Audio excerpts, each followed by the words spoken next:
Hello, St. Luke's. During this month, we've been looking at what the Bible teaches us about being tired and weary. How do we keep going? How do we keep good attitudes about life? How do we continue to live in gratitude?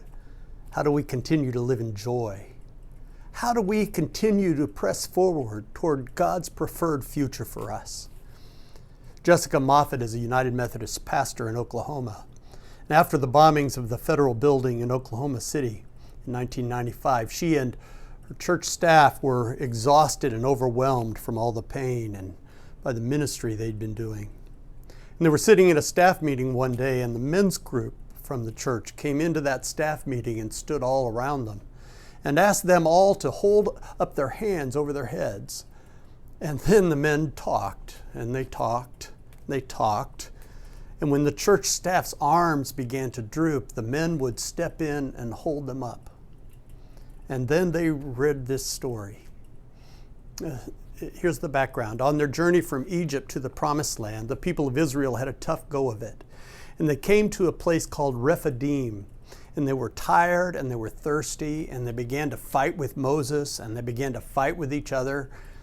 And then they were attacked from the outside by a people called the Amalekites. So listen to the story. Moses did what he said. This is Exodus 17.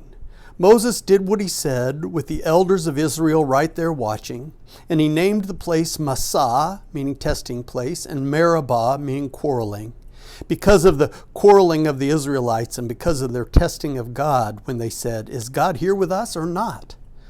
And then Amalek came and fought Israel at Rephidim.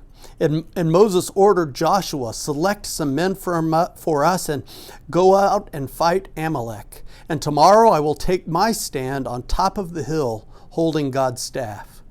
So Joshua did what Moses ordered in order to fight Amalek. And Moses, Aaron, and Hur went to the top of the hill. And it turned out that whenever Moses raised his hands, Israel was winning. But whenever he lowered his hands, Amalek was winning. But Moses' hands got tired.